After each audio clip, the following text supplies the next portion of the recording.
135 గజాల భూమి కేవలం 8 లక్షలకే. ప్రతి నెల 10,000 monthly rental income.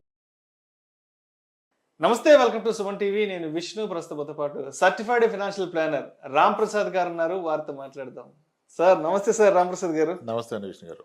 Ram Prasad గారు, ఒక చిన్న జనరల్ టాపిక్ మాట్లాడుకుందాం. మీ దగ్గరికి రకరకాల వ్యక్తులు వస్తుంటారు ఫైనాన్షియల్ ప్లానింగ్ కోసం. ఈ వ్యక్తుల్లో కొంతమంది మన ఇండియాలో ఉండే వాళ్ళు, మన తెలుగు రాష్ట్రాల్లో ఉండే కొంతమంది క్లయింట్స్ వస్తుంటారు. మరి కొంతమంది అబ్రాడ్లో సెటిల్ అయిన ఎన్ఆర్ఐలు వస్తుంటారు. అండ్ వీళ్ళల్లో కొంతమంది అంటే కొంత లోయర్ ఇన్కమ్ గ్రూప్ ఉన్న వాళ్ళు వస్తుంటారు.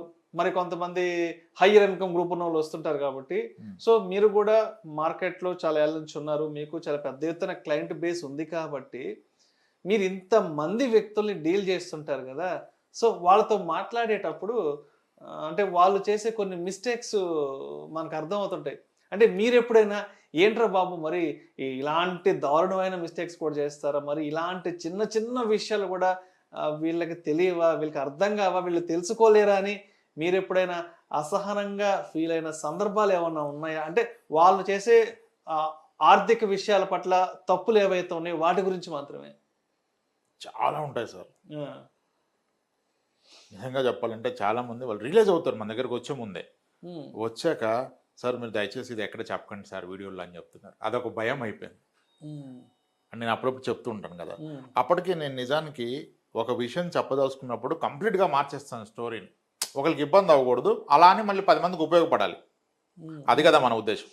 సో మేజర్ మిస్టేక్స్ ఎక్కడ జరుగుతాయంటే చాలామంది అంటారు మీరు ఇంత సంపాదిస్తారు కదా, ఇంత సంపాదించినప్పుడు దాన్ని ఎక్కడ పెట్టాలని కూడా టైం తీయాలి కదా అంటారు. ఆలోచించాలి. అలా ఏం కాదు. యాక్చువల్లీ చాలా టైం తీస్తాడు పెట్టడానికి, కానీ అంత టైం తీసి రాంగ్ ఇన్వెస్ట్మెంటే పెడతారు. ఇప్పుడు అంటే ఒక ఎగ్జాంపుల్ చెప్తాను. గత 1 ఇయర్లో నేను చేసిన ఫైనాన్షియల్ ప్లానింగ్స్లో నన్ను కలిసిన వాళ్ళలో ఒక 400 మంది పైగా ఓన్లీ ఐటీ నుంచి వచ్చిన వాళ్ళు ఉంటారు. సాఫ్ట్వేర్ ఐటీ ఎంప్లాయీస్ ఉంటారు. సో వీళ్ళల్లో ఒక 50 మంది అట్లీస్ట్ ఒక 50 మంది ఐటీ వాళ్ళు గత 8 ఏళ్ళుగా 7 ఏళ్ళుగా మ్యూచువల్ ఫండ్స్లో ఇన్వెస్ట్ చేస్తున్న వాళ్ళు వచ్చారు. సమ్వేర్ ఇన్ 2016-17 టైంలో అన్ని mutual fund companies investor awareness programmes అని చెప్పి హెచ్ఆర్స్ దగ్గర పర్మిషన్ తీసుకొని వాళ్ళ క్యాంపస్లకు వెళ్ళి ఎడ్యుకేషన్ సెమినార్స్ ఇచ్చాయి. అప్పుడు కొంతమంది ఎస్ఐపీలు స్టార్ట్ చేశారు. ఇనిషియల్గా 2,000, 5,000, 10,000, 15, 20 జాబ్ పెరుగుతున్న కొద్దీ కాస్త పెట్టారు. బాగుంది, బాగా పెరుగుతున్నారు. అలా పెట్టిన వ్యక్తులంతా ఒక 50 మంది చెప్తున్నాను, మిగిలిన వాళ్ళు కాదు. పెట్టిన వాళ్ళు ఒక 50 మంది. లాస్ట్ ఇయర్ చూస్తే CAGR 22-23 ఉంది. మార్కెట్ బాగా ర్యాలీ వచ్చింది. 40% ఇయర్ వచ్చినప్పుడు వచ్చింది. ఇంత రిటర్న్ వచ్చింది కదా, ఇంకుంటే కష్టం ఇక్కడ అని చెప్పేసి అవి తీసేసి తలాలు కొనేసారు వెంచర్స్లో. తప్పే ఉంది, మంచి పనే కదా. నేను అడిగాను, సార్ ఎందుకు సార్ ఇప్పుడు 22% CAGR వస్తుంది మీరే చెప్తున్నారు, ఎవరి హెల్ప్ లేకుండా మీరు చేసుకొని సరే రెగ్యులర్ ఫండ్ పెట్టి ఎవరు హెల్ప్ తీసుకొని 20 ఉంది, అందరూ చాలా మందికి ఉంది. మరి 19, 20, 21 వచ్చినప్పుడు తీసుకెళ్ళి స్థలం కొన్నారు కదా సార్ వెంచర్లో, ఎందుకు కొన్నారు అన్నాను. పెరుగుతుంది కదా సార్ అంటాడు ఆయన నాతో. ఎంత పెరుగుద్దండి అన్నాను. బాగా పెరుగుద్ది అంటాడు. బాగా తక్కువగా మీనింగ్లెస్. ఎంత అనేది ఒక పర్సంటేజ్ చెప్పాలి. ఎంత పెరుగుతుంది అనేది, బాగా పెరుగుతుంది తక్కువగా పెరుగుతుంది అనేది meaningless. You tell me A percentage కదా. ఇప్పుడు బ్యాంక్ ఎఫ్డి చేస్తే ఏం అడుగుతున్నావు, ఎంత వడ్డీ అన్నావు. ఈయన 7 చెప్పాడు. స్మాల్ ఫైనాన్స్ బ్యాంక్ 8 చెప్తే అడిగి వెళ్ళిపోయావు. మ్యూచువల్ ఫండ్ 3 పెడితే మూడింటిని కంపేర్ చేసి ఇది 16 ఇచ్చింది, ఇది 14 ఇచ్చిందని కదా మార్చావు. మరి నువ్వు కొన్న స్థలానికి చెప్పాలి కదా, ఎంత వస్తుంది చెప్పు అన్నాడు. డబుల్ అవుతుంది సార్ అన్నాడు. డబుల్ ఎంత అంటే 100% అన్నాడు. ఎన్ని నెలలు అవుతుంది? నీ మ్యూచువల్ ఫండ్ 4 రేట్లు అయితే 400% చెప్పట్లేదు కదా, 17-18 చెప్పావు కదా. అలా చెప్పు నాకు, నీ స్థలం ఎంత పెరుగుతుంది అంటే 6 ఇయర్స్లో డబుల్ అవుతుంది సార్ అన్నాడు. 6 ఇయర్స్లో డబుల్ అవుతుంది అంటే ఎంత? చాలా బాగా పెరుగుతుంది. బాగా కాదన్న, ఎంత? 2,72, 12% సార్. 12 సార్. మరి 18, 19, 20లో పెరుగుతుందని చెడగొట్టేసి నువ్వు 12% వచ్చేది ఎందుకు కొన్నావు కదా. 12% వచ్చేది ఎందుకు కొన్నావు? అలా కాదు సార్. మరి ఎలా చెప్పండి సార్? స్థలం కదా సార్. అయితే ఏంటి, నువ్వు వెళ్ళి ఉంటున్నావా? నువ్వు ఇల్లు కడతావంటే కొను, లేదు కదా పెట్టుబడిగా పెట్టావు కదా, అప్పుడు రిటర్నే చూడాలి. అలా కాదు సార్. మరి ఎలా చెప్పండి అంటే, సార్ శోభన్ బాబు గారు చెప్పారు కదా సార్, ఏమని చెప్పారు? మనుషులు పెరిగిపోతూ పోతుంటారు, భూమి పెరగదు, కాబట్టి అవకాశం ఉన్నంత వరకు కొనుక్కొని అని చెప్పారు. ఆయన చెప్పింది ఎప్పుడు ఆ రోజు స్థితిగతులు పరిస్థితులు ఏంటి, ఆయన చేసిన ప్రొఫెషన్ వేరు, మీరు చేస్తున్న ప్రొఫెషన్ వేరు. ఆయన ఒక యాక్టర్, గొప్ప యాక్టరు, అద్భుతమైన సినిమాలు, ఆ రోజు ఆయనకు ఉన్న ఇన్కమ్ లెవెల్స్ వేరు, ఆయన చేశాడు. మీది అలా కాదు కదా. Being an IT employee your paying 30% tax. నెల జీతం మీద సర్వైవ్ అయ్యే వల్ల మనం నువ్వు 100 రూపాయలకి పని చేస్తే 70 రూపాయలు వస్తుంది నీ అకౌంట్కి. ఆ 70 రూపాయలు తీసుకెళ్ళి నువ్వు స్థలంలో పెడితే మళ్ళీ అమ్మితే నీకు సగం బ్లాక్ వస్తుంది. ఫస్ట్ ఆఫ్ ఆల్ నువ్వు కొన్న ఫుల్ అమౌంట్ రిజిస్ట్రేషన్ చేసావా? చేయలేదు సార్. మనకి 11 లక్షలకి అయింది సార్ రిజిస్ట్రేషన్, మనం పెట్టింది 50 లక్షలు సార్. మరి ఎలా మిగిలింది ఏంటి? బ్లాక్ కాదా సార్? మంది వైట్ మనీయే కదా సార్. రేపు నువ్వు అమ్మితే నీకు మొత్తం ఇస్తాడు ఎవడన్నా? ఏం చేస్తావు? క్యాష్ వస్తావు చేతికి. సరే పెరిగింది, 12 కూడా గొప్పదే, నువ్వు అమ్మావు. రేపు ఆయన అంటాడు మా కూతురు చదువుకన్నాడు. నీ కూతురు చదువుకు వచ్చేసింది, 14 ఏళ్ళు పోయాక నీ కూతురు పీజీకో గ్రాడ్యుయేషన్కి వచ్చేసింది, ఆమె 1 కోటి రూపాయలు కావాలి, నీ స్థలం 1 కోటి రూపాయలు అయింది. నువ్వు అమ్మితే నీకు ఎంత వస్తుంది? వైట్ ఎంత వస్తుంది, బ్లాక్ ఎంత వస్తుంది? సార్ నిజమే సార్, ఒక 60 లక్షల దాకా క్యాష్ వస్తుంది కదా. మరి క్యాష్ ఏ కాలేజ్ వాడు తీసుకుంటాడు చెప్పు నాకు? తీసుకోరా సార్. అది నువ్వు తెలుసుకోవాలి. That is called begin with the end in mind. ప్రతిదానికి అంతం ఏదో చూడాల, నువ్వు ఆలోచించుకో. ఎంతవరకు ఒక ఎమోషన్ పెరుగుతుంది, పెరగదంట్లా. అది ఎవరు కొనాలో వాళ్ళు కొనుక్కోవాలి. ఇప్పుడు కొంతమందికి ఆప్షన్ లేదు, స్థలం తప్ప ఇంకేం కొనలేరు. అన్అకౌంటెడ్ మనీ, అన్టాక్స్డ్ మనీ వచ్చినప్పుడు స్థలం ఒక్కటే కరెక్ట్.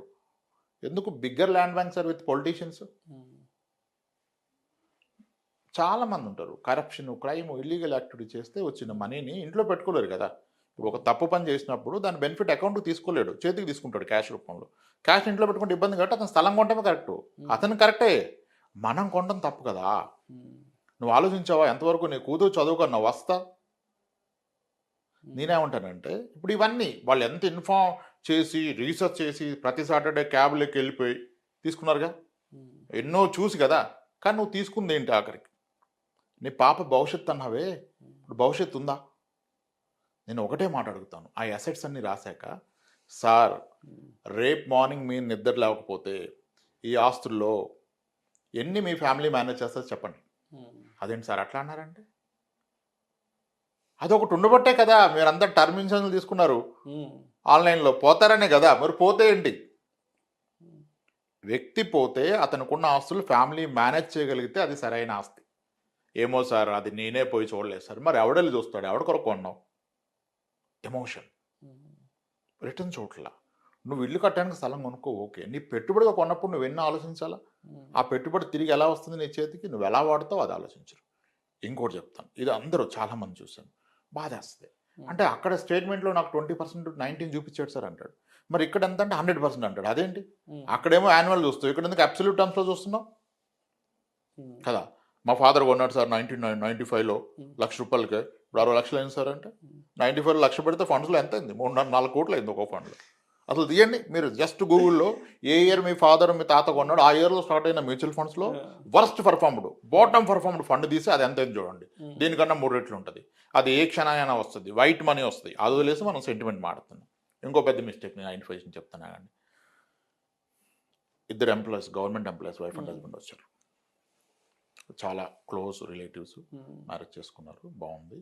3 అమ్మాయిలు వాళ్ళకి, 2 ఒకే డిపార్ట్మెంట్లో పనిచేస్తారు. చాలా స్ట్రెస్లో వచ్చారు మన దగ్గరికి, చాలా స్ట్రెస్లో.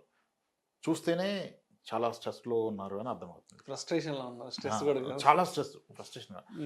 ఏంటి సార్ ఇంత స్ట్రెస్లో ఉన్నారు మీరు అని? సార్ ఆవిడే మాట్లాడుతుంది, ఆయన మాట్లాడలే. సార్ మేము ఒక తప్పు చేసాం సార్. చెప్పండి మేడం. సార్ మేము 2 years బ్యాక్ ఒక పొలం కొన్నాం సార్ 15 లక్షలకి. అది 6 నెలలకే 30 లక్షలు అయిపోయింది. డబుల్ అయిపోయింది సార్ 6 monthsలో. సో కాబట్టి మా ఆయన మళ్ళీ కొందామని ఫిక్స్ అయిపోయాడు. మళ్ళీ ఇంకో స్థలం, ఇంకో పొలం. సో వీళ్ళిద్దరు ఒకే డిపార్ట్మెంటు, ఇద్దరిది 1 lakh శాలరీ. 3 అమ్మాయిలు ఉన్నారు కదా, బాధ్యత ఎక్కువ, ఏదో చేయాలి అని ఆశ. ఓకే, మరి ఏమైంది మేడం అంటే, అయితే మా హస్బెండ్ మళ్ళీ కొందామని పర్సనల్ లోన్స్ అతన్ని పిలిచారు సార్. మాకు ఎంత వస్తుంది ఎలిజిబిలిటీ అని కనుక్కున్నాం సార్. యాక్చువల్గా అయితే 25 లక్షలు వస్తుంది సార్ మనిషికి పర్సనల్ లోన్. 25 లక్షలు వస్తే 50,000 వరకు ఈఎంఐ పడుతుంది. మాకు వచ్చే 1,00,000 రూపాయలు 50,000 కడితే ఓకే. అయితే మా ఆయన విషయం అంతా చెప్పాక ఆయన ఏమన్నాడు, సార్ మీకు ఎందుకు అంత పెరుగుతుంది కదా, ఒక పని చేద్దాం సార్, నేను మీకు మనిషికి ₹1,00,00,000 ఇప్పిస్తానంట. ఎలా వస్తుంది ₹1,00,00,000? బ్యాంకర్ రూల్ ఏంటంటే మీకు వచ్చే మంత్లీ గ్రాస్లో 50% can be your overall EMI. ₹1,00,000 జీతం వస్తే 50,000 ఈఎంఐ అంటే 25,00,000 వస్తుంది. కానీ ఆయన ఏం చెప్పాడు, మనిషికి ₹1,00,00,000 ఇప్పిస్తున్నాడు. ఎలా ఇస్తామంటే మీకు ఎందుకు సార్, నేను 4 బ్యాంకుల్లో చేపిస్తాను, అప్రూవ్ అయ్యాక ఒకే రోజు డిస్బర్స్మెంట్ చేస్తే వస్తుంది. That's a very wrong practice. That's crime. Crime అది, అంతే క్రైమ్. చేపించాడు. ఇద్దరికి 112 crores వచ్చింది, క్రెడిట్ అయిపోయినాయి. చేపించాడు. ఆ చేపించాను కమిషన్ వస్తే ఆయన చేపిస్తాడు, ఆయన తప్పేం లేదు. ఆయన మంచిగా ఈయన స్టోరీ వాడుకున్నాడు. పెరిగిపోద్ది కదా సార్, ఏముంది సార్, ఒక 1 yearలో పెరిగిపోతే సగం అమ్మినా లోన్ తీరిపోద్ది, సగం మిగిలిపోద్ది అన్నాడు. మరి ఇలా కడతా అన్నాడు. ఆయన ఏం ప్లాన్ ఇచ్చాడు, సార్ ఒక పని చేయండి, 2 కోట్లు అకౌంట్లో పడ్డాక ఒక 1 year ఏమై పక్కన పెట్టేసుకోండి టెన్షన్ లేకుండా కదా. ఇద్దరు మంత్లీ 4 lakhs కట్టాలి కదా, జీతాలు 2 లక్షలే కదా. ఆ మంత్లీ డిఫరెన్స్ ఉన్న 3 లక్షలు పక్కన పెట్టేసుకోండి, 36 lakhs పక్కన పెట్టుకోండి. మీ జీతం నుంచి 1 లక్ష కట్టండి సార్, 50,000 మిగిలిన 36 lakhs పక్కన పెట్టుకోండి. ఈ 1 year ఎలాగో పెరుగుతుందిగా, అప్పుడు అమ్మేసి క్లోజ్ చేద్దామంటే పర్ఫెక్ట్ అని కొన్నారు. ఇప్పుడు ఏమైంది, ఆల్కొని 1.5 year అయింది, ఇప్పుడు బయ్యర్ లేడు, పెరగట్లేదు అక్కడ. ఈ 36 lakhs అయిపోయింది. నెక్స్ట్ మంత్ నుంచి ఈఎంఐ లేదు, ఈఎంఐ కట్టిన డబ్బులు లేవు, పొలం కొనేవాడు లేడు. అన్నిసార్లు అలా ఉండదు కదా సిచ్యువేషను. ఇప్పుడు టెన్షన్లోకి వెళ్ళిపోయి ఆవిడ అంటది, సార్ అసలు ఇంట్లో ఉండట్లేదు, మాట అంటలేదు, పిల్లల్ని అరిచేస్తున్నాడు, వెళ్ళిపోతే ఫోన్ ఎత్తడు, 2 daysకి ఒకసారి వస్తాడు, నిజంగా చాలా టెన్షన్గా ఉంది సార్ లైఫ్లో. అసలు ఎంతో బాగా చూసుకునే వ్యక్తి, మంచిగా ఉండే వ్యక్తి, ఇంట్లో వాళ్ళతో మాట్లాడలేదు, 2 days రాడు సార్ ఇంటికి. ఏమైపోవాలి సార్, ట్యాబ్లెట్లు వేసుకున్నాడు సార్, బీపీ వచ్చేసింది సార్ అంది. అసలు ఇంట్లో ఉండట్లేదు సార్, దొరకట్లేదు అని. ఒక 6 నెలలు పోతే ఇంట్లోనే ఉంటాడమ్మా అన్న. అదేలా సార్ అంది. ఓపెన్ హార్ట్ స్టంట్ అయిపోద్దిగా అన్నా. సార్ అలా అనకండి ప్లీజ్ అంది. అనేది ఏంటమ్మా, చేతిలో చేసుకొని అలా అనేది ఏంటి, చాలా జబ్బులు ఎవడికి ఆడే తెచ్చుకుంటాడు, ఎవడెవడో. సార్ అట్లా అంటారేంటి సార్ అంది. మరి ఇంకంతే కదమ్మా, ప్రజల్లోకి వెళ్ళిపోతున్నా, మరి ఇప్పుడు ఏం చేయమంటారు సార్ మమ్మల్ని అంది. ఆ ఉన్న స్థలాన్నో పొలాన్నో వచ్చి నేటికి అమ్మండి, ఆరోగ్యానికన్నా ఏది ఎక్కువ కాదు కదా. ఇద్దరు గవర్నమెంట్ ఎంప్లాయీస్, ఏం కావాలమ్మా మీకు, ఎందుకు టెన్షను. ఉన్న దాంట్లో ఏదో ఒక రేటుకి అమ్మేసి ఆ వచ్చిన డబ్బులతో ఒక 1 year ఏమై పక్కన పెట్టుకోండి, 1 year ప్రశాంతంగా ఉండండి, మీకు టెన్షనే లేదమ్మా. వాళ్ళిద్దరు సిపిఎస్ బ్యాలెన్స్లు తీసాయి, ఎన్పిఎస్ బ్యాలెన్స్లు ఉంటాయి కదా, ఈ రోజు ఉన్న బ్యాలెన్స్ని క్యాలిక్యులేట్ చేసి చూపించా, మీరు అసలు దేనికి టెన్షన్ పడాలని. వాళ్ళిద్దరిది కలిసి 24 లక్షలు ఉంది సిపిఎస్ బ్యాలెన్స్. ఒక లెక్క ప్రకారం CPS is nothing but mutual fund కదా, 11.6-12% రిటర్న్ ఇస్తుంది లాస్ట్ 10 years యావరేజ్. అలా చూస్తే వాళ్ళు కాంట్రిబ్యూట్ చేస్తున్న బేసిక్లో అమౌంట్ ఇది కలిపితే ఎవ్రీ 4 yearsకి డబుల్ అవుతూ వస్తుంది. వాళ్ళకున్న సర్వీస్లో వేస్తే దాట్స్ రన్నింగ్ అరౌండ్ 22 crore వస్తుంది రిటైర్మెంట్ నాటికి. వాళ్ళు సిపిఎస్ దేనికి అసలు మీరు లైఫ్లో టెన్షన్ లేని కష్టాన్ని కొని తెచ్చుకున్నారు. మీ రిటైర్మెంట్కి డోకా లేదమ్మా, మీరున్న 3 పిల్లలు సెటిల్మెంట్ తీసుకుంటే అయిపోద్ది. వాళ్ళ చదువులు మంచిగా వాళ్ళతో ఎంజాయ్ చేయక ఎందుకు వచ్చిన కష్టాలు ఇవన్నీ, ఎవడు పెరగమన్నాడు, ఉన్నాయి వేరే పొలాలు కూడా సరిపోతాయి. అంటే ఎమోషన్తో చేసే నిర్ణయాలు లెక్కలు ఉండవు మనకి, అంతే ఎమోషనే. డబుల్ అయిపోద్ది, ఎందుకు డబుల్ ట్రిపుల్, దేనికి, ఏ పర్పస్కి, ఎలా వాడతాం, ఆ క్వశ్చన్కి ఆన్సర్ ఉండాలి. మీ దగ్గర ఉన్న ప్రతి ఆస్తి మీ భవిష్యత్తు అవసరాలు దేనికో దాన్ని లింక్ చేయాలి. ఈ ఆస్తి పర్పస్ ఇది, ఈ పొలం దీనికి, ఈ స్థలం దీనికి, ఈ మ్యూచువల్ ఫండ్ దీనికి, ఈ ఎఫ్డి దీనికి, ఈ ఫిక్స్డ్ ఇన్కమ్ ఇచ్చే ఇన్సూరెన్స్ పాలసీ దీనికి, అదే మ్యాచ్ అయితే రైట్. ఇప్పుడు మీ స్టోర్ రూమ్లో ఒక ఎక్విప్మెంట్ ఉంది సార్, మీ స్టోర్ రూమ్లో ఒక ఎక్విప్మెంట్ ఉంది, ఒక పనిముట్టు ఉంది, అది దేనికి వాడతారో తెలియదు, క్లారిటీ లేదు, అప్పుడు దాన్ని ఉంచుకోవడం ఎందుకు, తీసి బయటపడేయాలి. లేదు సార్, ఉంటే ఎప్పటికైనా ఎలా పద్ధతి ఉండాలి కదా, నిరుపయోగం కదా. పర్పస్ఫుల్ ఇన్వెస్ట్మెంట్ చేయాలి. పర్పస్ని మీరు ఊహించుకోకూడదు, ఎలా అయిపోద్ది, అలా నిజంగా అవుద్దా చెక్ చేయండి కదా ఈరోజు అది. సో మేజర్గా ఎమోషనల్ ఇన్వెస్ట్మెంట్ టువార్డ్స్ ఇవి రియల్ ఎస్టేట్ ఇన్వెస్ట్మెంట్స్. ఈవెన్ ఇల్లు కూడా ఎలిజిబిలిటీ ఉండదు, డౌన్ పేమెంట్ డబ్బులు ఉండవు. ఈయన జీతం ఒక 80,000 వస్తుంది టేక్ హోము, ఈయనకి లోన్ ఒక 40 లక్షలు ఎలిజిబిలిటీ ఉంటుంది, 30 లక్షలు లోన్ తీసుకుందాం అనుకుంటాడు, మిగిలిన 10 లక్షలు డౌన్ పేమెంట్ ఉండదు. ఉన్నప్పుడు ఏం చేస్తాడు, ఈయనకి ఆయన బ్యాంకర్ని అడుగుతాడు, ఆ లోన్కి ఈ లోన్ ప్యారలల్గా అటు హోమ్ లోన్ ఇటు పర్సనల్ లోన్ ప్రాసెస్ చేస్తాడు. ఈ ఒక 15 లక్షలు తీసుకొని అదొక 30 తీసుకుంటే నీకు వచ్చే 80,000లో ఈఎంఐ 70,000 ఎలా బ్రతావు, ఏదో ఒకటి ముందు కొనేస్తే నడిపిద్దాడు, కొనేసాక నడిపించలేవు. I see lot of people aggressive steps. నీ దగ్గర ఉన్న డబ్బులతో చేస్తే ఓకే, నీ దగ్గర లేని డబ్బులతో చేయొద్దు ఇన్వెస్ట్మెంట్. నీ దగ్గర ఉన్న డబ్బుతో రాంగ్ చేస్తే ఓకే, నీ భవిష్యత్తు డబ్బులతో చేస్తున్నావు, నీ దగ్గర లేని డబ్బులతో చేస్తున్నావు అంటే నీ భవిష్యత్తుని తాకట్టు పెడతాం. అది మేజర్ మిస్టేక్ సార్. చెప్పలేం, చాలా ఉంటాయి. ఓపెన్గా చెప్పలేం, ఉన్నట్టుగా చెప్పలేం, చెప్పకూడదని రిక్వెస్ట్ చేస్తారు. కానీ అప్పటికి మార్చి ఎందుకు చెప్తా అంటే ఎవరికైనా హెల్ప్ అవుద్దని. ఇప్పుడు ఆ పని చేసేవాడు ఆగిపోతాడు. ఆ పని తప్పు చేయబోడు ఆలోచించి ఆగితే ఓకే. ఇప్పుడు హెల్త్ ఇన్సూరెన్స్ ఎక్కువ తీసుకోమన్నాం. ఇప్పుడు కనీసం ఒక 4-5 మనకు ఎదురుపడ్డారు. సార్ మీరు చెప్పాక తీసుకోబట్టి హెల్ప్ అయింది సార్, 18 లక్షలు అయిందని చెప్తారు ఒక ఆయన. 18 లక్షలు బిల్ అయింది సార్, నిజంగా మీరు చెప్పబట్టి అయింది సార్. మా బామ్మర్దే ఏజెంట్ సార్, వాడు ఎందుకు సరిపోద్ది అన్నాడు సార్, మీరు చెప్పబట్టి పెంచే ఈలోపు మా వైఫ్కి ప్రాబ్లం వస్తే 18,60,000 అయింది సార్, సెటిల్ అయింది సార్, మొత్తం హ్యాపీ సార్. నాకు కూడా ఒక కొంతమంది ఫ్రెండ్స్ ఉన్నారు. అంటే ఏరా ఎంత ప్యాకేజీ ఏంటంటే, అంటే మామూలుగా మంత్లీ 1 lakh వస్తుందిరా, పర్లేదు పర్లేదు 80-90 వేలు ఈఎంఐకి పోతుంది అంటారు. ఎందుకు ఇంకా అంత మాత్రానికి ఉద్యోగం కూడా నాకు ₹1,00,000 జీతం 80-90 వేలు ఈఎంఐలు కట్టుకుంటా ఉంటారు. అది ఏంటో నాకు అర్థం కావట్లేదు. ఆ పర్పస్ ఆఫ్ ఇన్వెస్ట్మెంట్ ఏంటో, ఆ పర్పస్ ఆఫ్ జాబ్ ఏంటో నాకు అర్థం కావట్లేదు. ₹1,00,000 జీతం 80-90 వేలు ఈఎంఐ అంటున్నారు. ఏంటో సార్ నాకు అర్థం కాదు. నాకు అనిపిస్తుంది ఈఎంఐలు కట్టుకోవడం కోసమా ఊరి నుంచి కష్టపడి అక్కడికి వచ్చి హైదరాబాద్లో ఉండి ఈఎంఐల కోసమా తల్లిదండ్రులు వదులుకొని వచ్చి ఎడబడి ఈ చావులు ఎందుకురా బాబు అనిపిస్తుంది సార్ నాకు అసలు. క్లారిటీ ఉండదు సార్. ఎమోషను, సోషల్ ప్రెస్టేజ్ 50-60 లక్షలు పెట్టి ఇంటి లోన్ తీసుకుంటారు, 20-30 లక్షలు పెట్టి కారు కొనేస్తున్నారు, నెలకు ₹1,00,000 ఈఎంఐ అంటున్నారు. ఏంట్రా ₹1,00,000 ఈఎంఐ కట్టుకోవడం కోసం నెల్లూరు నుంచి ఇక్కడికి వచ్చి బతకాలనిపిస్తుంది. నేను ఇదే అడుగుతాను చాలా మంది. నెల్లూరు నుంచి బతకడం కోసం ఇక్కడికి వచ్చి ₹1,00,000 ఈఎంఐ కట్టడం అవసరమా? Different problems. వీళ్ళంతా ధనవంతులాగా బ్రతకాలనుకున్నారు, ధనవంతులు అవ్వాలనుకోవట్లా, అలా ధనవంతులాగా బ్రతకడానికి ట్రై చేస్తున్నారు. అప్పుడు రాబోయే డబ్బును వాడుకుంటాం. అంటే దానికి వాళ్ళు చెప్పే విషయాలు నాకు అర్థం కాదు. ప్రతిసారి బస్సులో ట్రైన్లో తిరగలేకపోతున్నాం, హ్యాపీగా హైదరాబాద్ నుంచి నెల్లూరు కార్లో వెళ్ళిపోవచ్చు, అందుకని సరిగ్గా దాన్ని కూడా కాదనలేము మనం. దాన్ని కూడా కాదనలేము. అఫోర్డబిలిటీ ఉంటే నువ్వు తీసుకోవచ్చు. One should prioritise. నా భవిష్యత్ అవసరాలు ఏం వస్తున్నాయి, ఆ ఫుల్ఫిల్ అన్నీ తీసుకోవాలి. కార్ తీసుకోవాలి, వెకేషన్కి వెళ్ళాలి, you should spend more money and life style. ఖర్చులు తగ్గించుకోవడం తప్పు, ఖర్చులు తగ్గించుకోవడం ఎక్కడ చెప్పట్లా. అవన్నీ చేస్తూ ఒక ఇన్ఫార్మ్ డిసిషన్ తీసుకోవాలి. దేనికైనా క్లారిటీ ఉండాలి. 10-15 వేలు మిగిల్చుకోవడం కోసం హైదరాబాద్లో ఉన్నట్టు అనిపిస్తుంది నాకైతే. ₹1,00,000 చేస్తూ 80-90 వేలు అంటే 10,000 మిగులుతుంది. 10,000 మిగిల్చుకోవడం కోసం నెల్లూరు నుంచి ఇక్కడికి వచ్చి పొద్దున 9 గంటలకు 10 గంటలకు ఆఫీస్కి వెళ్ళి సాయంత్రం 6 గంటలకు 7 గంటలకు వచ్చి ట్రాఫిక్లో 2-3 గంటలు ఇరుక్కుపోయి అవసరమా ఇన్ని బాధలు 10,000 సంపాదించుకోవడం? అంటే చెప్పాలంటే అసలు రియల్ శాలరీ 10,000. మీరు చెప్తుంటారు కదా, మన ఖర్చులన్నీ పోను, మన సేవింగ్స్ అన్నీ పోను, మన ఇన్వెస్ట్మెంట్స్ అన్నీ పోను, ఏదైతే మిగులుతుందో అదే మన శాలరీ. అంటే 10,000 శాలరీ కోసం నెల్లూరు నుంచి ఎడకొచ్చి బతుకుతున్నాం, 90,000-80,000 ఈమెయిల్ కట్టుకుంటాం. లేదండి సార్, ఇక్కడ ఇన్కమ్ ఆపర్చునిటీస్ ఎక్కువ. అందరూ ఎక్కడి నుంచో వచ్చి మళ్ళీ పెంచుకున్నారు కదా జీతాలు, దట్స్ ఆల్ గ్రేట్. కానీ ఒక పెట్టుబడి పెట్టే ముందు 2-3 సార్లు ఆలోచించాలి. దేనికి, పర్పస్ ఏంటి. ఎవరు చెప్పినా నమ్మొద్దు, ఆలోచించండి. క్యారీడ్ అవ్వద్దు, పొగిడితే కొనొద్దు. నువ్వు గ్రేట్ రా, నువ్వు బాగా భలే కొన్నావు రా, నువ్వు అప్పుడే ఒకటి ఇంకోటి అంటే రెచ్చిపోతాడు.